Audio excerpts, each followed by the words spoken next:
میری عرب کو آئی ٹھنڈی ہوا جہاں سے، میرا وطن وہی ہے، میرا وطن وہی ہے۔ اقبال نے بڑی بہترین منظر کشی کی کہ اللہ کے محبوب پیغمبر کو ہندوستان سے ٹھنڈی ہوا کے جھونکے، پھر وہ خراسان کی پٹی بھی اسی خطے میں ہے کہ جو آخری وقت میں حضرت مہدی کے لشکر کی نصرت کے لیے خراسان سے لشکر چلے گا، ایلیا میں جا کر اسلام کا علم لگائے گا اور حضرت مہدی کے ساتھ مل کر دنیا سے کفر کا خاتمہ کر کے اسلام کی عظمت کا اعلان کر دے گا۔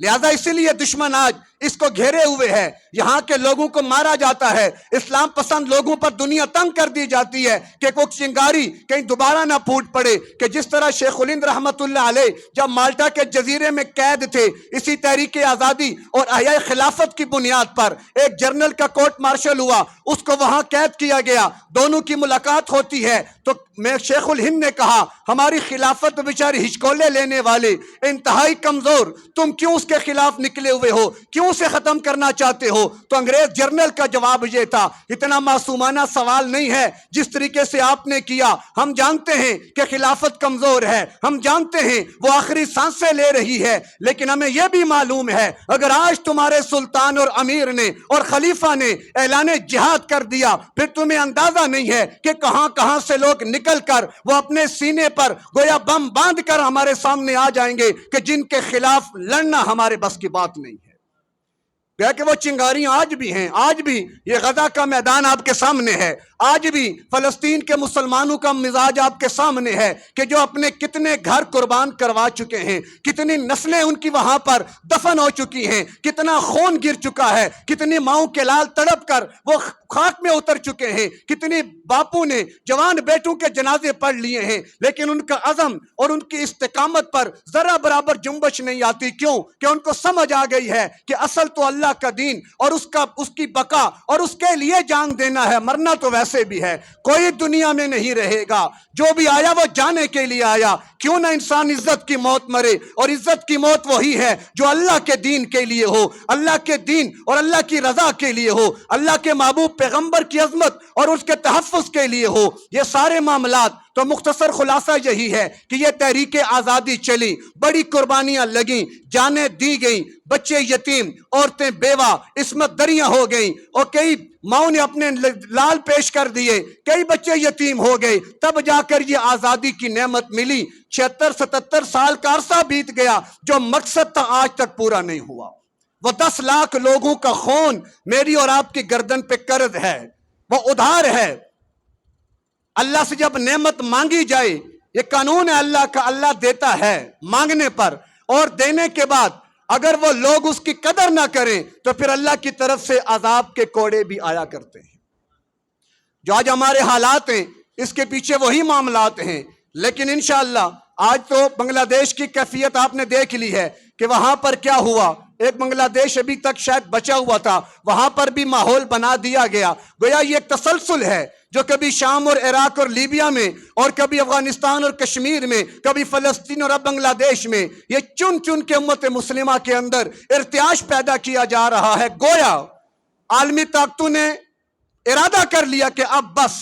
اب اسلام کو ختم کر کے اپنا ورلڈ آرڈر نافذ کرنا ہی کرنا ہے۔ ہم تو کہتے ہیں آؤ نکلو میدان میں، پھر آ کر تمہیں سمجھ آ جائے گی، اور یہ حالات بھی اسی بات کی طرف اشارہ کر رہے ہیں کہ اب لگتا ہے کہ دنیا کی عمر تھوڑی ہے۔ کتنی لاشیں گر چکی ہیں، کتنے مسلمانوں کا خون بہہ چکا ہے، کتنا اسلام کے شاعر کا مذاق اڑایا جا چکا ہے۔ ایک وقت اور ایک حد تک معاملات ہوتے ہیں، اور جب ظلم حد سے بڑھتا ہے تو پھر مٹ جاتا ہے۔ اور مٹتا کیسے ہے؟ اللہ تعالیٰ کا قانون، اس سے پہلے قوموں پر عذاب آیا کرتے تھے، اور اس امت مسلمہ میں جو اللہ کے باغی ہیں، جو اللہ کے نافرمان ہیں، ان کے لیے عذاب کی صورت کیا ہے؟ قاتلوہم یعذبہم اللہ بایدیکم۔ اللہ نے قرآن میں واضح اعلان کیا کہ مسلمانوں ان کفار اللہ اور نبی کے باغیوں کے خلاف قتال کرو کہ تمہارے ہاتھوں کے ذریعے اللہ ان کو عذاب دینا چاہتا ہے۔ تو کہ اب عذاب کی صورت وہ قتال ہے، اور آخر میں بھی فتنہ کیسے ختم ہوگا؟ جب قتال ہوگا۔ حضرت مہدی عالم جہاد بلند کریں گے، حضرت عیسیٰ آئیں گے، ان کے لشکر کے اندر پا کر دجال کو قتل کریں گے، ایک ایک یہودی کو مسلمان چن چن کے مارے گا، اور پھر پوری روئے زمین پر فقط اسلام ہی باقی رہ جائے گا۔ لیکن اس سے پہلے ہم خوش تو ہو رہے ہیں، خوشخبری تو یقیناً ہے، لیکن یاد رکھیں یہ بڑی آزمائش کی گھڑی ہے، سخت آزمائش۔ بظاہر تو مادی کی آمد ہمارے لیے خوش آئند ہے، ان کا آنا ہمارے لیے بہت اچھا ہے، لیکن یاد رکھیں وہ دور سخت آزمائش کا دور ہے۔ فرمایا کہ 100 اگر کسی کے بیٹے ہوں گے تو 99 مر جائیں گے، اتنا قتل عام ہوگا۔ گویا جو ہماری طرح کے ناقص مسلمان ہیں، اللہ انہیں کہے گا تم تو ہٹو راستے سے، تم کسی کام کے نہیں ہو۔ اور یہ بھی بتاتا چلوں، حضرت مہدی کی آمد کے بعد مسلمان 3 حصوں میں بٹ جائیں گے۔ ایک طبقہ مسلمانوں کا وہ ہوگا حضرت مہدی کا انکار کر دے گا۔ آج کا سیکولر طبقہ، آج کے دین بیدار لوگ آپ کے سامنے ہی ہیں، آج کے دانشور، آج کے لوگ،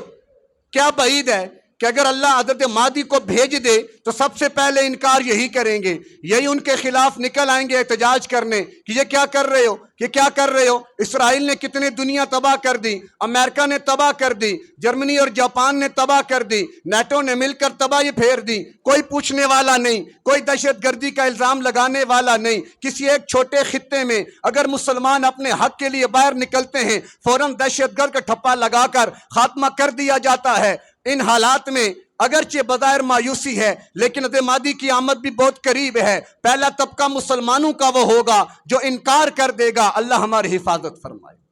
کیونکہ یہ وہ لوگ ہوں گے کہ جن کے اندر سے اللہ ایمان کو سلب کر لے گا، وہ ایمان سے ختم۔ دوسرا طبقہ وہ ہوگا جو غازی ہوگا، ان کے ساتھ مل کر جہاد کرے گا اور اسلام کی عظمت کے لیے اپنا سب کچھ پیش کرے گا۔ اور تیسرا طبقہ وہ ہوگا جو اس مشن میں جام شہادت نوش کر جائے گا، جان کے نذرانے دے جائے گا۔ اللہ کے نبی نے فرمایا وہ روئے زمین کے سب سے بہترین شہداء ہوں گے۔ تو لہٰذا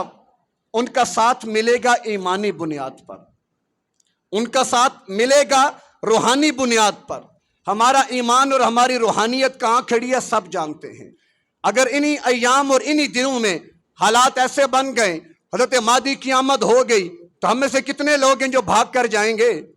اور ان کے ہاتھ پر بیعت، کیونکہ وہ بیعت علی القتال اور بیعت علی الموت ہوگی، کیونکہ 3 دفعہ وہ اپنے آپ کو ہٹائیں گے اور بڑے حضرات ان کے پیچھے جائیں گے، بالآخر وہ ایک بات پر بیعت کریں گے کہ پھر میرے ساتھ بیعت کرنی ہے تو موت پر بیعت کرو۔ اب یا پھر موت یا پھر اپنی منزل پہ پہنچنا۔ تو اس موت کے لیے میں تیار ہوں، کیا آپ تیار ہیں کہ اللہ کے دین کی آواز لگے، اللہ کے دین کے تحفظ کی آواز لگے، اللہ کا خلیفہ مہدی اللہ کے دین کی عظمت کے لیے ہمیں بلائے؟ تو کیا میں اور آپ اس لیول پر ہیں کہ اپنے بچے، اپنے بیوی، اپنا گھر بار چھوڑ کر لبیک کی صدا بلند کرتے ہوئے ان کے لشکر میں شامل ہوں؟ سوچئے گا، غور کیجئے گا، اگر کہیں کمی نظر آتی ہے استغفار کریں، زندگی کو بدلیں، اور خلاصہ یہی ہے کہ دین پر آ جائیں، اللہ والے بن جائیں، دنیا داری کو پیچھے چھوڑ کر دین داری کو اختیار کر لیں، تب جا کر روحانیت مضبوط ہوگی اور تب جا کر یہ سارے مرحلے طے ہوں گے۔ تو اللہ ہمارے